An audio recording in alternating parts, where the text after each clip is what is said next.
I'm going to have all of our illustrious guests start by introducing themselves, but I just was wondering if I could get a show of hands of how many people will have questions, so I can decide when we shift into the Q&A. If you think you might have a question for the panel, raise your hand. Okay, small. So we'll probably do it at like 15 minutes till. Beautiful. Okay, let's start all the way at the end, and everybody say what kinds of books you write and what kinds of crafts you do. Hi everybody, my name is Jeffery Falcon Logue. I primarily write dungeon core stories for the Lit RPG, where the dungeon is the main character. For crafting, I do woodworking. I was told I should have brought a charcuterie board with me like I like to do. They're very heavy. They're very heavy. So I instead brought a hand for anybody who might need it today. Siska especially. What? You need a hand? Probably. And then I'm also making a video game, so that's my stuff. Hi, I'm Boyce. I write lit RPG as well, slice of life type of stuff. I have made many things, but I generally tend to skew on the art side of like painting, or like I sewed on bunny corn horns, or I made resin dice because I might have like 9,000 dice, or jewelry, and I just kind of dabble in everything because I'm ADHD. I'm Jody, science fiction and fantasy, most of it humorous bent, and started crocheting when I was a kid, but I have taken up knitting in the last several years, and it takes over your life. I'm Kim Harrison, and I write urban fantasy. I'm best known for The Hollows, but I've also written young adult and speculative fiction. Oh my gosh, I knit, I crochet. What else do I do? I can throw a mean pot on a wheel. I dye yarn once a year with a fabulous yarn dyer who's well known. Ellen of Half Pint Farms, if anybody knows her. What else do I do? I cross stitch, but my love has got to be knitting, and I've been knitting probably since I was about 13. Had a break when I had my kids and got married, and I got back into it when my life got hectic, and it is how I stay sane. Hi, I'm one half of Ilona and Liz. I'm the female half, in case you're confused, but male half is somewhere out there. Oh, there it is. We write together. We write mostly urban fantasy, paranormal romance, and some hard to classify kind of urban fantasy science fiction hybrid. I knit, I crochet, I cross stitch, although that kind of went sideways. Unfortunately, my vision is in a transitional period, let's say. It can't decide which way it wants to go, so that has been a little bit difficult. It's really, really fun to be able to just kind of let your brain rest and your hands work. So if it's some kind of fiber art, I'm probably gonna at least try it. So, and that's all about me. Thank you. And I didn't say, I'm Oriana Leckert. I'm the head of publishing at Kickstarter. I'm a very amateur crafter. I've done a modicum of like cross stitching. I'm pretty good at coloring, so I'm excited to learn from this. It's terrific. Yes, fantastic, but it's not.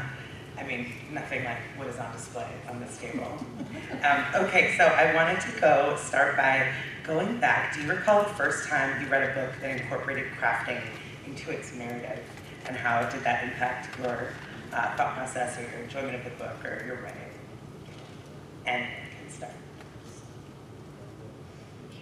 Well, I can start. Please. I remember reading Dragon Drums, that's Anne McCaffrey, and she made her own instruments, and I thought, dang girl, I can do that. If you can do that, I can do that. Well, I couldn't do that, but it showed me that, yes, you can do this. Just the enjoyment that Melody got from making something, it touched my young girl soul. I was gonna say that one is actually mine too, because I read that one when I was about 10. Yeah. So like, now that I think about it, my first one, that was probably it.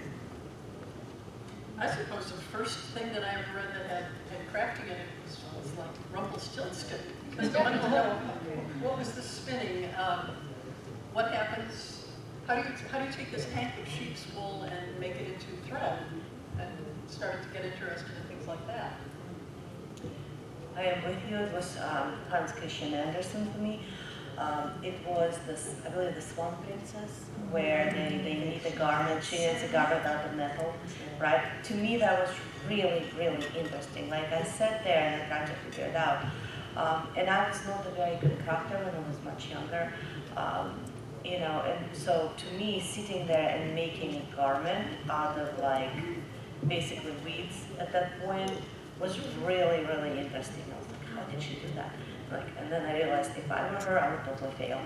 So. No, like the story that's so like the thistle, like what she makes it out of is not a nice material. No, she bleeds. I think it bleeds. It's kind of scary. I don't remember which of these books I actually read first. Now that you're saying this, oh yeah, my childhood. My turn? Yeah. Oh, okay.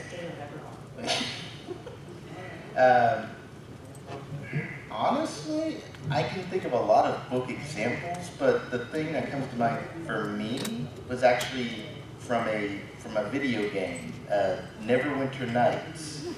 A lot of I think so. Video game where self-crafting is a thing. Yeah, I remember I was watching my dad on his Windows 95. For anybody who gets that. And they had a very rudimentary, but pretty interesting crafting system with just the bare minimum. It really got my little boy mind thinking of, ooh, let's go outside and pick up the best looking stick. But beyond that, my grandfather is a wood carver, so I grew up just watching him do that and reading and playing games involving crafting. Just sort of pushed me to, I want to do that too. I didn't even think to put that as a question, but what in your life outside of literature inspired you to become a crafter? Does everyone have like a parental figure or someone who was the person in your life who you watched crafting? I guess I'll just continue then with that. My grandfather was was a Marine. So the crafting, he just put a lot into that with just making artistic wood, not furniture, anything dimensional, lumber, but I always like seeing that. He carves, like he carves a farmer actually tilling the lawn or a guy on a wagon, just southern charm kind of things, and just really like that. Mine is my mom. My mom has like an entire craft room, and then she now has a craft studio outside the house.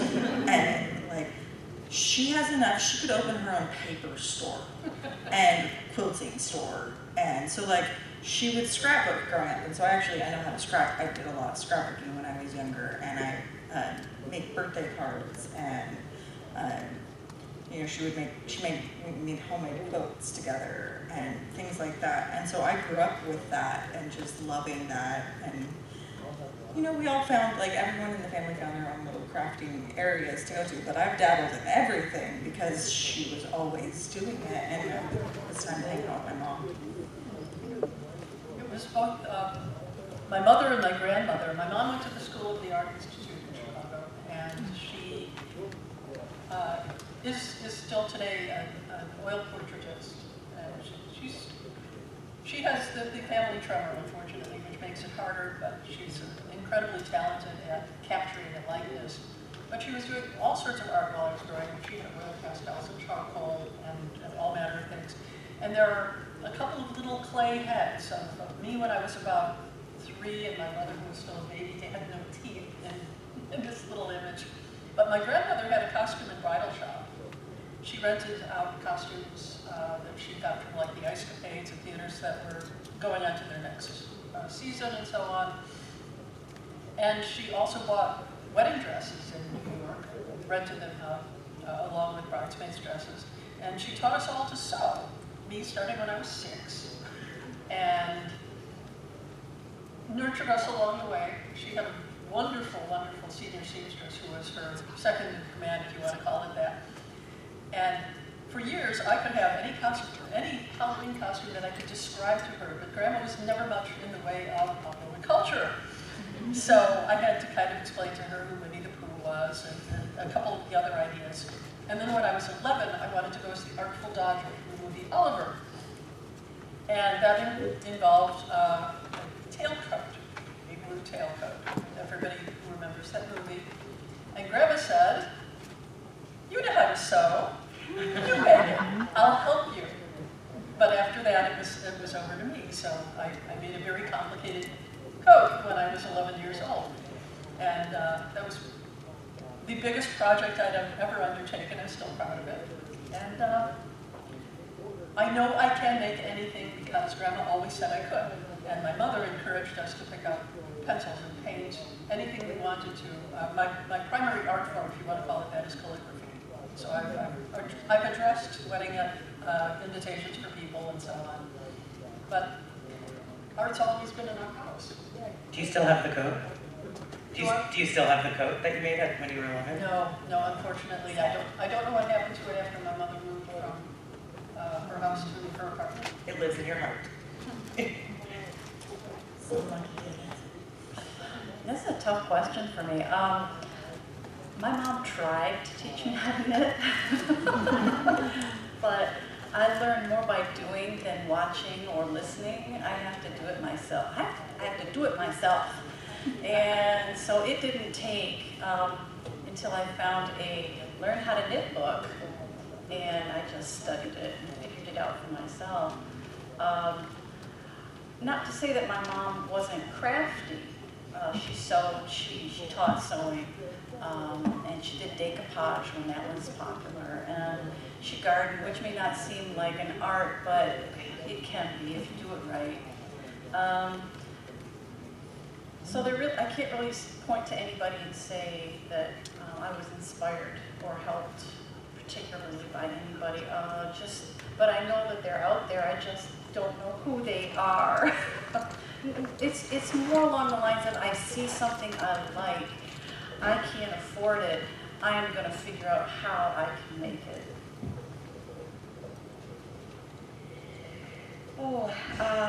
So that's a little bit of a sore subject. Unlike Jody's relatives, my relatives were not encouraging.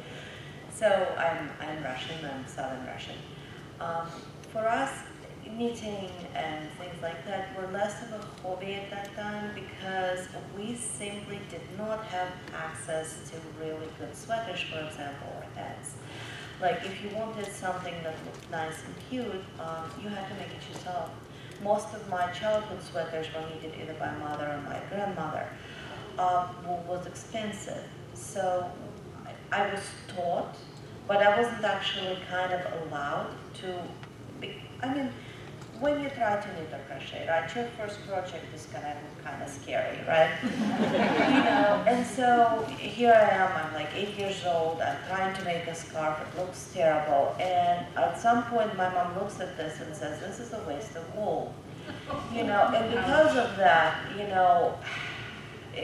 I was not strongly encouraged. I generally did not do well in Russia our education was very gender-based when it came to home economics.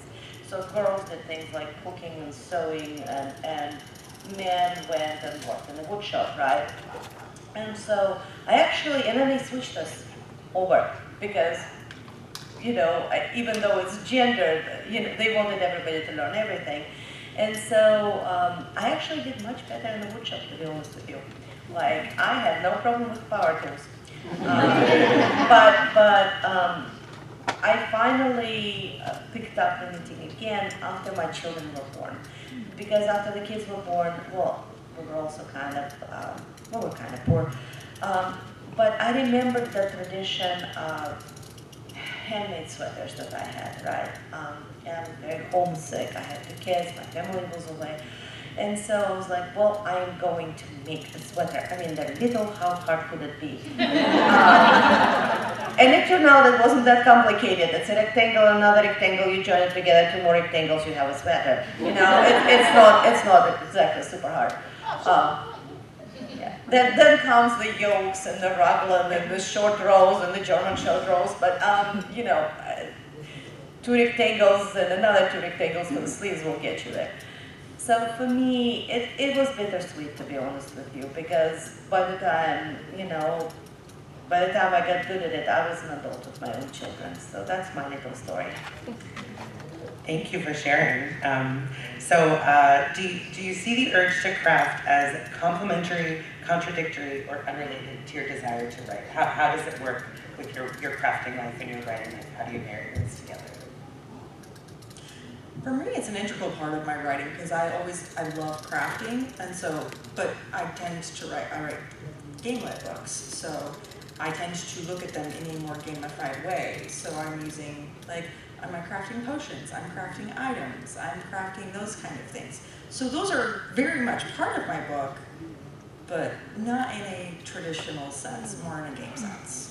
So but it's always been a part of the books that I like. I'm like, I want to do this. And so I have whole chapters devoted to crafting, and my friends are like, okay. But so do you write in a craft so that you can teach yourself how to do it, or do you wait to learn the craft and then put it in your writing? No, I just like it. So I just do anything I want. I'm just like, this is cool. I'm gonna do it. It's mutual. Anyone can go. There's no order. Whenever you're writing something that's set in a fantasy world, it's like Ilona says, anything that you want to have that you haven't got, you can't buy, you have to make it yourself. So people in medieval settings and forward would have to make anything that they wanted, and that included soap and carving spoons and making chairs and all of the other things that you could not buy, or you could buy, but it was cheaper to make it yourself. You would make it to your own taste. If you wanted, I had a friend who had very short thighs and very long calves, so she was a woodworker, made herself a chair that had a very short seat, because she had very short thighs and very long legs, and if you sat on it, it felt very, very strange. But it suited her, because, and I can completely see that as customizing to the extreme, because it was always meant just for you. It would be your special thing. Same goes for tailoring clothing. Is you want it to fit you, or if you acquired a garment and it didn't fit you, you might take it apart, undo the seams, and begin again. Tailor something for yourself out of the pieces. And you got to exercise creativity, but you were also being frugal. And yet there was still a great deal of creativity in creating your own garments. And how do you think that relates to your writing? Oh, well, when I write fantasies, people end up doing that, but not everybody is a natural weaver, embroiderer, cook, candy maker, all of these things. So I like to work that in, and things that I have an interest in. I also occasionally make candy. So yes, absolutely. I would seek out a new craft to say, yes, I can incorporate this into my next story because now I know how to do that. Magic does make things easier. I'm probably a little bit strange, but after working and having a long writing session, right, after a while it feels like my brain is overheated, literally. I'm just sitting there, I'm like, oh. And there's a kind of, I read somewhere that to rest you have to be in balance. So if your brain is tired, but your body is not tired physically, right, you are not going to be able to rest well, and vice versa. And so for me, after a long writing session, I like to sit down on the couch and I like to knit or crochet or do something with my hands while my brain slowly, the temperature slowly lowers until I'm able to form sentences again. You know, so it's not so much a part of writing as it is a coping aid after. A part of the process that allows you to write. It's your brain. Yeah, that's where I'm at. The more stressful the work, I'm fortunate enough to work full-time at writing, so the more stressful my day, the more complicated the knitting project needs to be. I usually have 2 projects going. I've got one that I can just sit and mindlessly do without looking at it, and watch TV or listen to music, whatever. And then there's the other one that takes my full attention that I have to concentrate on and count and make sure I put the loop on the right end. And that's when I usually work on developing new patterns, just so that I can disconnect from the work. Also, my work usually takes a year or 2 years, maybe 3 or 4 years before I started to finish it. That's a long time to wait for your gratification. And knitting projects can be much shorter, so it's more of a, okay, it might take 2 or 3 weeks, but it's instant gratification compared to my day job. My day job is all in the mind. There's a little bit of movement here, but it's all in the mind, and my brain feels starved for the tactile sensations of yarn and the color.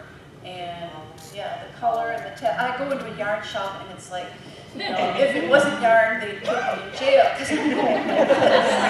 I'm on rainbows. Yeah. Who yeah. has a shiny collection room?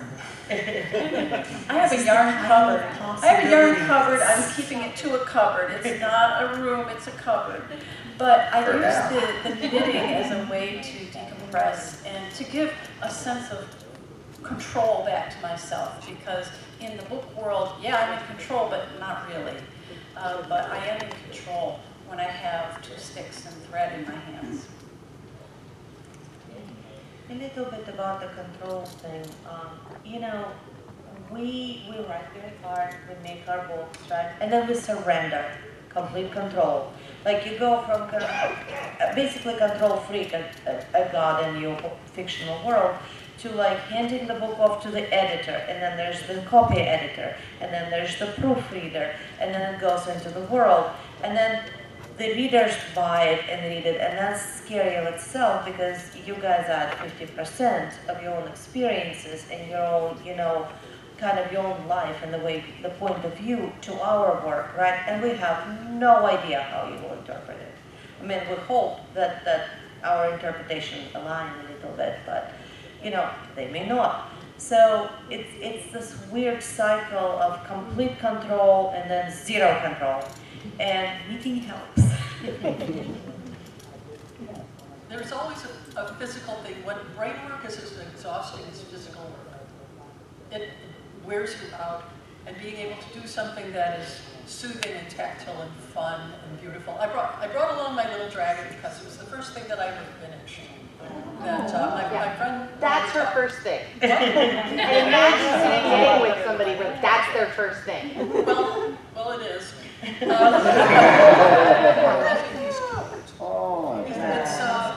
I knitted it until I ran out of yarn, and I measured it off a friend of ours, so it's one Dave Butler long. He's a really long guy. I think it's around 6'9". But it's the satisfaction of finishing something, but something real and something tactile that, unlike our books, which are theoretical until they come back to you in paper form or, well, all right, in book form. But there's something wonderful about having that available.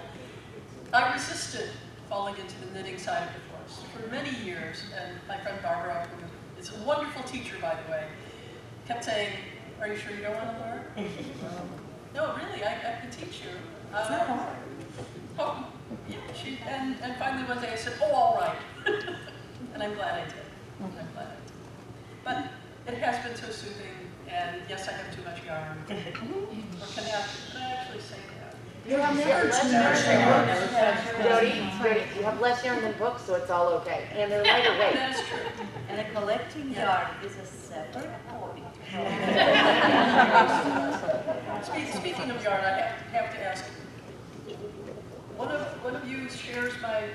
yarn shop with me. You can sleep it. I order from there. Okay. Yes. It's not local for me, but you know, I get there. They're adorable. I get everybody's newsletter. I get Miss Jobs and it sleeps neat and there's one that just I don't know remember which one was. They just had a fire and I get there and there's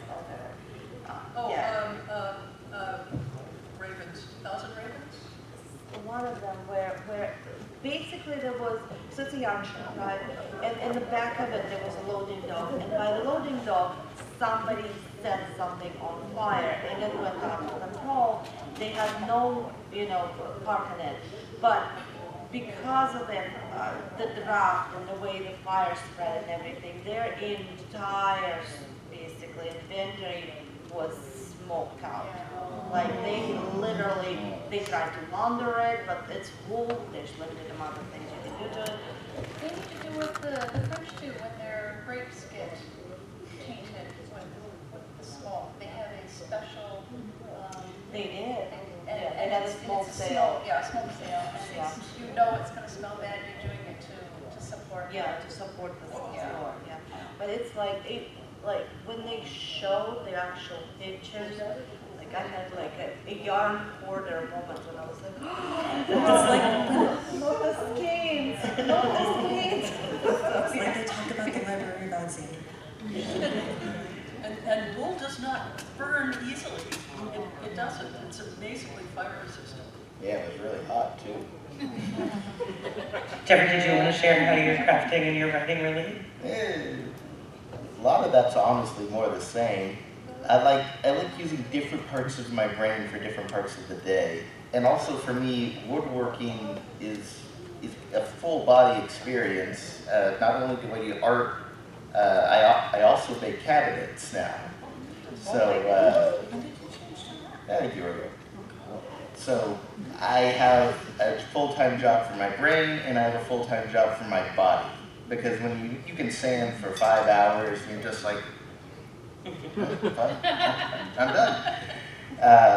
And I'm happier. I like having that balance now because when I used to just be stuck in the office typing all day for multiple years, especially because of COVID, I wasn't doing anything with my hands. Well, no, I was only doing something with my hands, but not the rest of me. And now I feel better.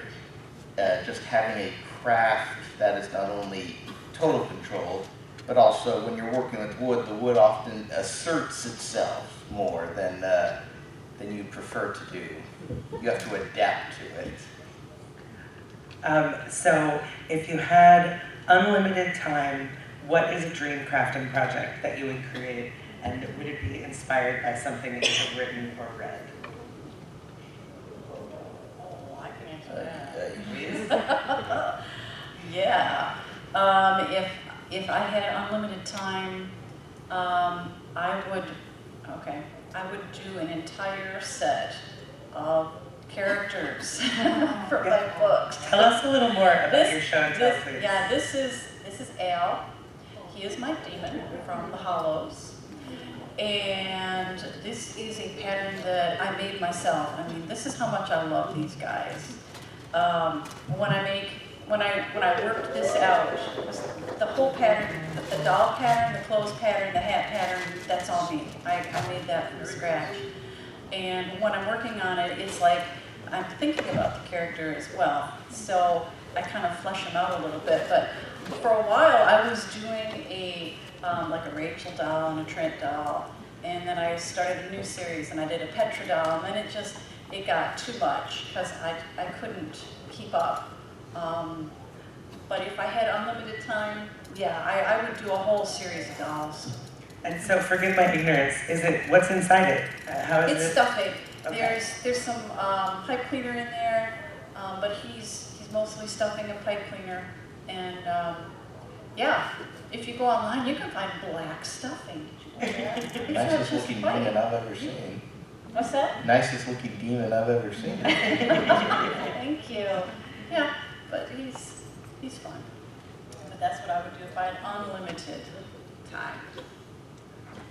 Okay, so I always like those like what if you were a vampire stories, like, and like if you had all the time in the world, like what tiny craft would you get into? And like some of them were like a stop motion, or, like origami, like oh I like origami too. I do that too. But I would do like I want one of those like I just spent like 1,000 hours doing this 10,000 hours doing this tapestry of like I want like a tapestry of my book timelines. That would be like just a giant tapestry that's so impractical that I would have like I just love it. Jay, you could make one out of dice with the amount you have. It's only a 4x4 table. I would probably do an illuminated manuscript because that's so much fun and it's very satisfying. And do it the old-fashioned style, you know, rubbing the gold on it, burnisher. I have all the tools and I never have the time to do something intricate. Wow. Once in a while, the last time I had a project with a lovely illuminated capital and calligraphy throughout was when my dear friend Elizabeth Boone, when she quit the Marines, I don't remember what year it was, she was supposed to be given her saber upon retirement. They took them away from the women and they gave them to the men retiring because they did not have enough sabers to go around. Are you kidding me? Oh, Are you kidding me? So we I want a friends saber. and members of the SFWA Musketeers banded together and we chipped in and we bought her a saber. And we presented it to her with signature, I collected all the signatures, but with the illuminated capital and the whereas and everything, I had to use whereas, and everybody's name, and presented it to her, and I'm still very proud of that. But it's criminal that they were doing that. Now, retiring officers do get to keep their sabers, male and female, but it was ungodly sexist that they were not doing that. They should be stabbed. Better now the Navy's completely out of pants. For both men and women. they should knit some. Oh yeah, no, they're That means the men apparently wear- coming in So October. does that mean the men wear the skirts now too? I don't know. Like, There's been a lot of news articles on it. It makes me laugh. Other dream projects, if you had endless time? I need to create things. So this is asking me to choose one thing. You can list a couple if you'd like. Well, I mean, the thing I really wanted to do is make a video game, which I'm finally approaching the demo release. If anybody wants a little ribbon, my little main character is part of my logo now. But because of my ADHD, I have started so many just learning things. Like I know basics for lots of crafts, except I can't do any of them to completion. I know how to make a bow, but I've never actually made one, so that I don't know. Blacksmithing, I understand all the basics and fun stuff, but I can't afford all the space, materials. And Okay, so unlimited time and unlimited money. Yes. One of my fans was gonna make me a sword, and I was so excited for them like having it. I was like, oh, but I want my sword. You should look at the Master's Craft and do some good stuff on Facebook. More swords. Yeah. I don't get all the swords. There's no practice. Oh, well, you have an excellent point there, sorry. That's why they take the sabers and Oh, I'm more likely to stab myself than anyone else. We can get you a really nice looking phone one. Yeah, so- But yeah, oh wait, yeah, I have wooden swords. No, yeah, I should have brought my wooden katana with me, that would have been fun. Actually, I'm turning one of my wooden swords into part of the cover art for one of my new series. So I'm like, yay, finally some practical use for this thing that literally has dust on it in a corner. Ilona, what about you for a dream project? Well, I'm so boring. Everybody has like cool stuff. I don't know. I guess there's something kind of interesting about tapestries to me, and I'm not talking about like small tapestry, but like wall covering massive tapestry. and I would obviously have to learn weaving for that and all those things, and you know, and I have never done any weaving in my life except for like, you know, hand loom or something. But it seems like I would like to do that. There is some kind of strange, I don't know, allure in having a project that is so long and so massive that you can just come back to again and again and work on it at your own pace. You know why this is happening? The latest novel, you know, so we did the original draft, and it was kind of longish, of about like, it came in about 130, right? And then when we sold it, the publisher was like, well, we need you to edit it. And I was like, well, we don't know what else could we take out. I mean, we like, it's bare bones. They're like, no, more. Our publisher literally took, we were on Zoom call, she literally took a really thick book of the thing, and she waved it at me and says, this. And so now we have 180,000 word manuscript. And yeah, so I think I'm just in an extremely long, never-ending project mode at this point. Sorry, not very entertaining. That was quite entertaining. Yeah. Wait, hold on, I've got one more though. I would Yeah. make plushies of all my monsters and like my animal companions. Excellent. I would do Excellent. that. I mean, the tapestry thing makes sense. Not only is it, I made that, you can wrap yourself up and turn into a caterpillar. So then I wanted to think about literature. What is an author or a series or character that you think should have more crafting in it, and why? You're asking us to call people out for the rest. Exactly But that would not be okay. so. A suggestion, a hint, that perhaps it could improve or change the narrative. A lot of people books have crafting in them just because But it's magic It's craft. magic crafting. Yeah, it's just such a minefield. You know, like how do you, like there's no good way. If you pick one of the classics, you're not being respectful of the classics. You know, I if think you, we're in a room where we could be a smidge disrespectful to the class. okay, so you know what I would want to know? I would, and we kind of have that now with D&D though, but I would want to know more about crafting in Lord of the Rings. Because it's like, here's this magical chainmail. How was it made, you know? And there's, in Lord of the Rings, there's this entire complicated mythology about the original gods and sort of angel-like beings who basically, you know, crafted through song and sound. And so, I would have liked to see a dwarven forge in action. You know what I mean? Like it's alluded to, it's mentioned, we're seeing the result of it, but I would want to see the actual like, and I think that's why we see it in D&D right now, and especially in like, well, obviously Baldur's Gate 3 just came out not that long ago, and there's extended basically crafting there, and you delve into all this. But it would have been interesting to see Tolkien's version of it, you know? You didn't have the benefit of the internet to do the research on what smithing requires. Not only that, but the casting of the Great Ring and all of the other How interesting would that be? jewelry in Middle Earth. Yes. I mean, the ornaments that the elves wore, you know, just the description of the Wood Elf King was just amazing. You know, like, where did he get all the stuff? Who made the stuff? And a leaf-shaped amulets. Yeah. The wings of the Florian. Yes. This would be fun.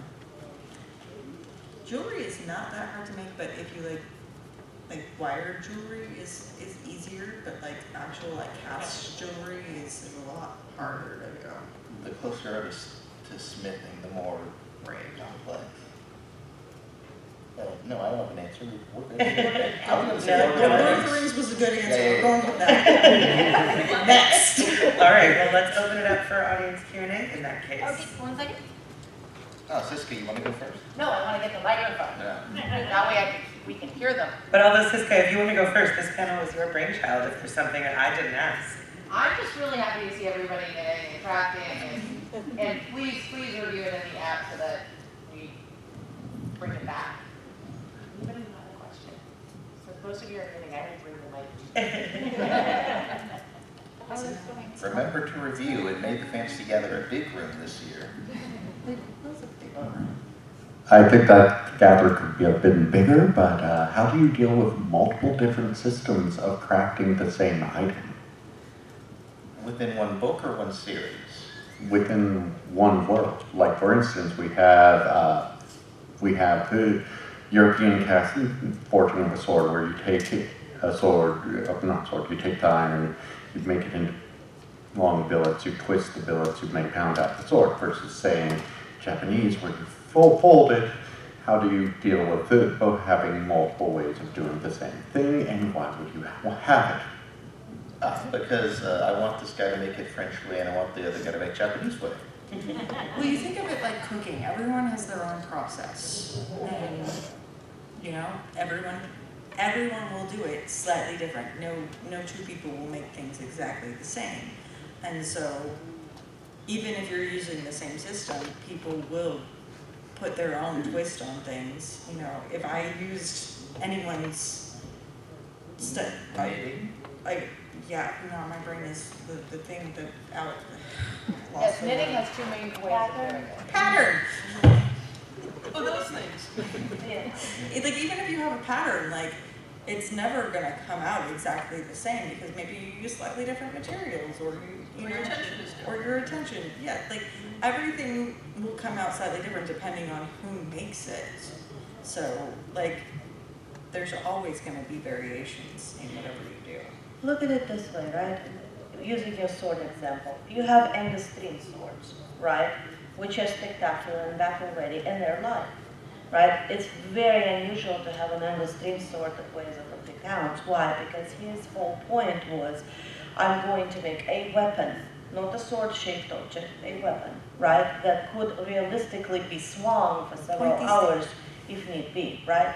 But if you're a cosplayer who would like to cosplay Berserk, Gus has an enormous sword. That is simply not feasible. Your purpose is not to have a battle-ready sword. Your purpose is to have a giant sword that fits your vision of the character, and so people in books, just like people in real life, have different goals. You're not going to have necessarily same processes employed, and sometimes it actually is impossible because, like, for example, a lot of battle-ready swords now are using kind of like truck steel, right? While when you look at the, let's say, knife-inspired swords that bend a little bit less, they may be using tool steel to make them very hardy and more knife-like, right? So right away, right here, just from the purpose, you have separate processes. We try to add the texture and different processes into our books, but also we have to balance it with the need to not bore the reader and to just, when you're writing, you give the reader absolute minimum of information for the story to make sense and be engaging, So it's very rare when we go into great detail. If you see basically a long passage about sword making, it's because that sword is going to be vitally important later on. Somebody's going to get stabbed with it, So I guess If that's you're making a sword of the blood of your enemies, it takes about 150 people. 168. 168. Okay, my bad. And also, things were not standardized in the old days. So if you learned something from one master and then they began to compare notes and said, well, I use this technique. Oh, maybe that would be better. How can we quench the metal? How to make it stronger? How can we keep it flexible and so on? And they tried things. And some swords broke on the battlefield, and some of them lasted longer, but to keep their edge and so on. People experiment. People try different things. So if you learn a new technique, if you hear of a new technique, you're probably going to try and incorporate that because that's what people do. So if you fail, sometimes you die. Yes, and sometimes you don't. A more serious answer than what I originally gave. A lot of sword techniques often come about because of the limitations of the material from the local area, the different kinds of iron, where you can get iron. You can apply that to anything else, like the sheep that you get your wool from. So when we create stories, oftentimes the techniques we decide on are sort of reflective of what we're writing about within the world itself that makes sense, what exists. You'll see a lot of those differences usually in alchemy. Anytime anyone uses alchemy, you're going to find people who will be using different techniques to make things better. And a lot of the time it is them, they learn and they mimic each other trying to be better. So We're trying something new. My next book, which is about to come out in October, is about a young woman whose family is in the wool trade. This is part of the 1632 universe. It's called the Weaver's Code. She realizes that her family's output cannot compete against the continent. She's in Great Britain. So she sees silk weavers making brocades and says, we have a long staple wool. No, it's not silk, it's yards and yards and yards long, but why not try something new so that we have a product that nobody else makes? So trying to adapt a technique to a material that it has never been used on. And people innovate because they have to. It's a means of having your craft survive. innovate or die. Yep. Adapt or die.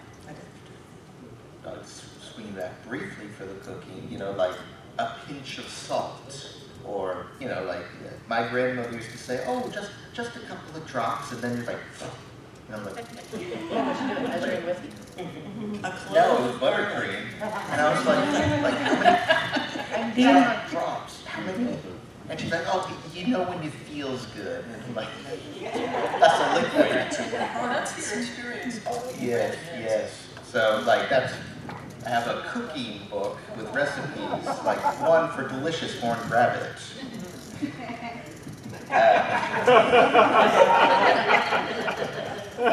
We're friends. Somebody's going to have a dangerous night tonight.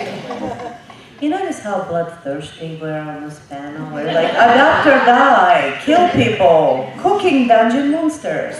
Yeah, it's like crafters, dangers. Those knitting needles aren't just tools to make things.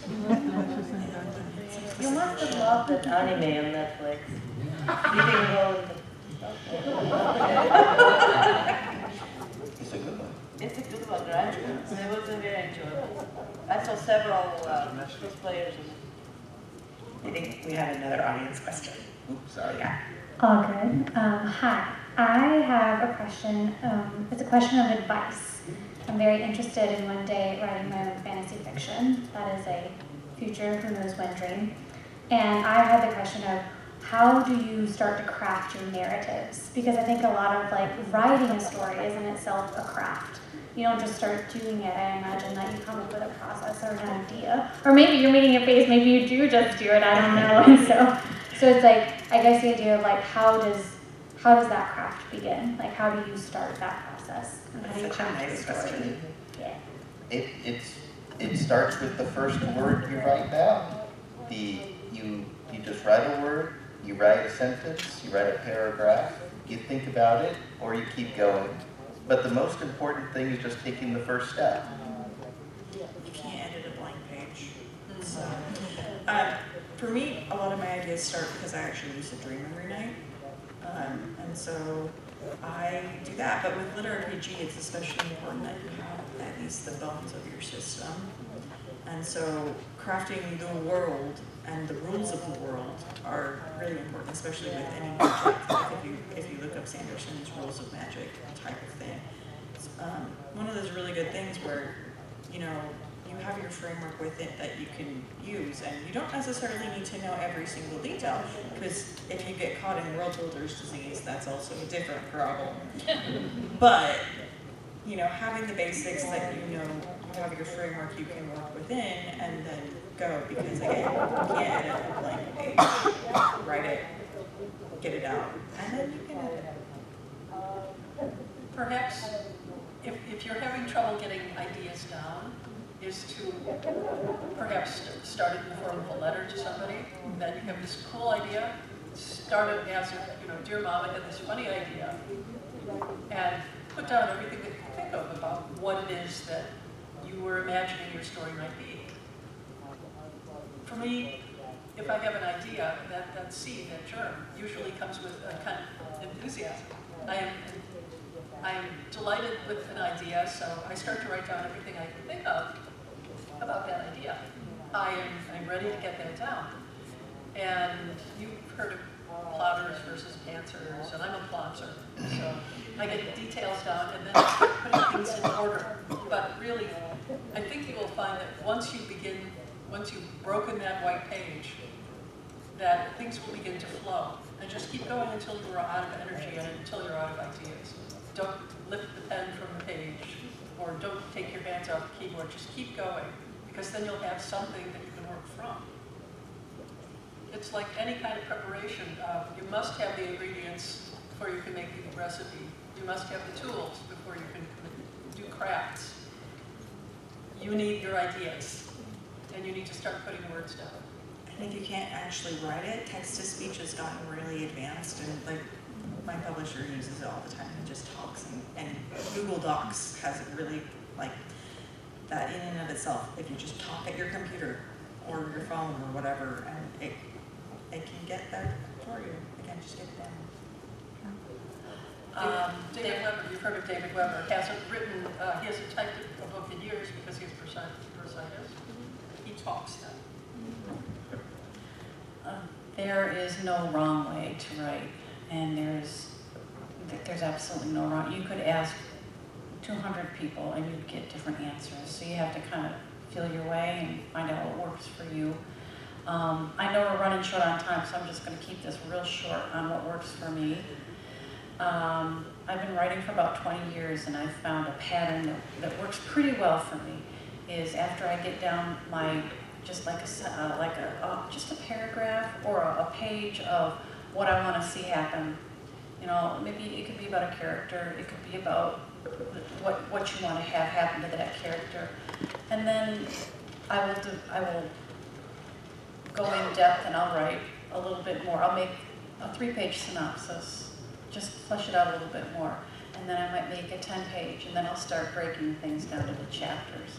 But when I go to start writing, I will write down the dialogue first, because the dialogue is what gives my chapter framework and will keep me on track so I don't go off on a tangent. So it looks a little bit like a play. It'll just have an initial of who's talking, what they say, maybe a little bit of movement, and I'll get like maybe 10 pages of dialogue. And then the next day I'll go and I'll turn that dialogue into text. Sometimes it works, sometimes it doesn't. Sometimes I go back to my index cards. Sometimes I use Post-it notes.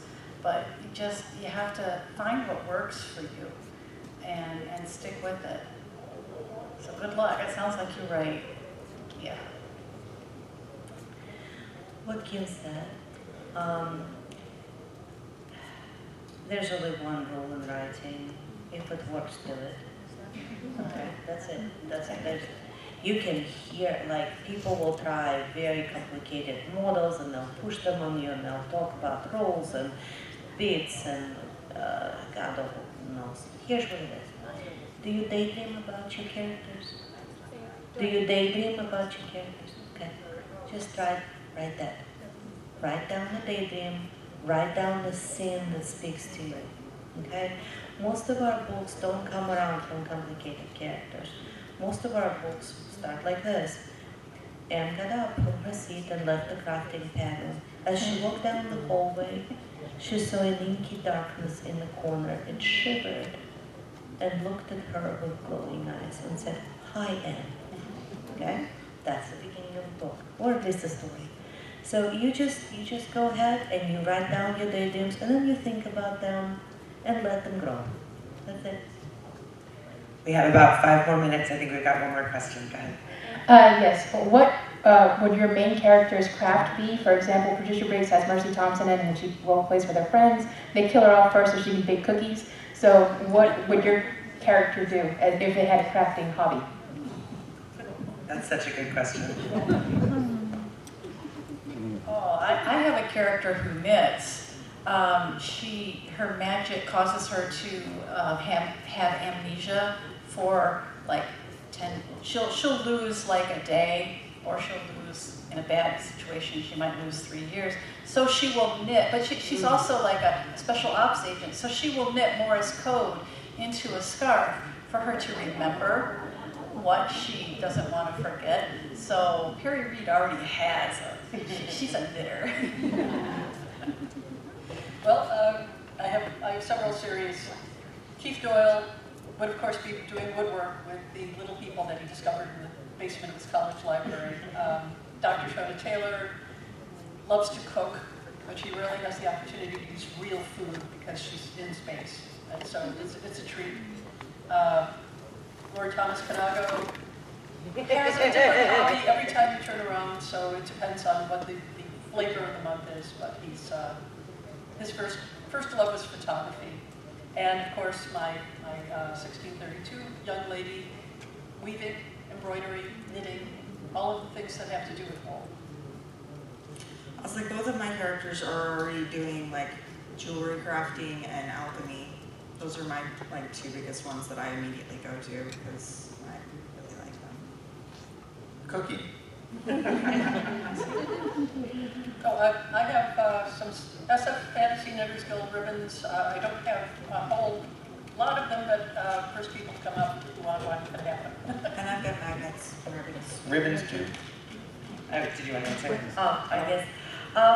I have this grandma in Hidden Legacy series, right? So Hidden Legacy is basically a bunch of, people have hereditary magic, right? So they have hereditary magic powers, and they now have evolved into dynasties of mages, right? And so there's Grandma Frida, and Grandma Frida, she was a military person, and then she basically moved into private security, and she builds things, right?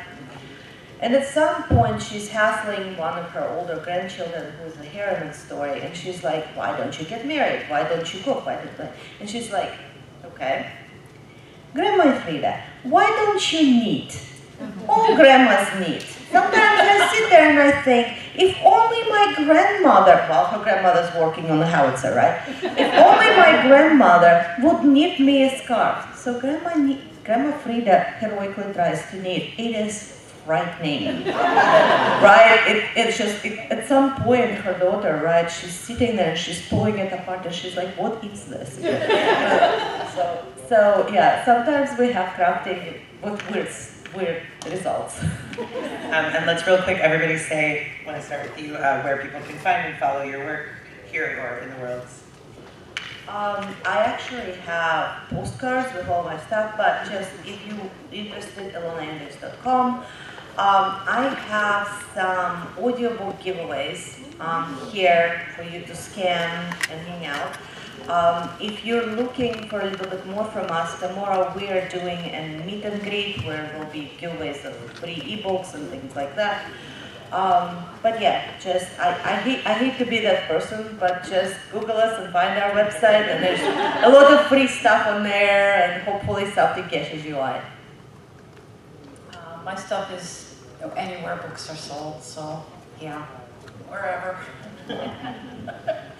I'm on Amazon. You can find a lot of my stuff on bay.com or outwardfirepress.com. And I have 2 book signings tomorrow, one at 1 o'clock at the Writers of the Future booth, which is 1413, I think, and at the Missing Volume at 4 o'clock, which is 1301. I'm on Amazon, Audible, and you can also just look up jboyce.com. I'm also on 8 More Panels, so you can find me here somewhere. I am also on Amazon. My website is also on my ribbons, and I will be selling books at the Shadow Alley Booth Press on the 2nd floor next to the escalator in the vendor hall, and I have a reading session tomorrow, floor below us, at 1 o'clock. Thank you all so much for coming.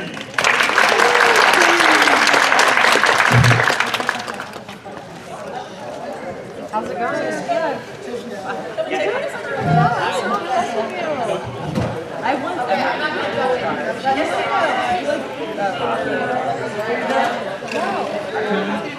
Have you ever seen?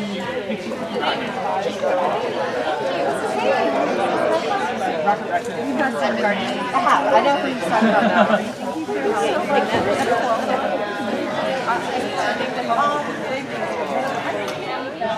I got this one.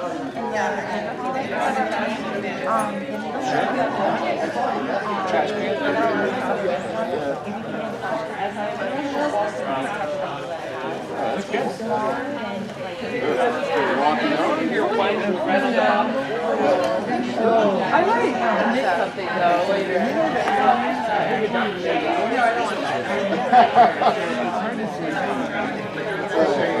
Yeah.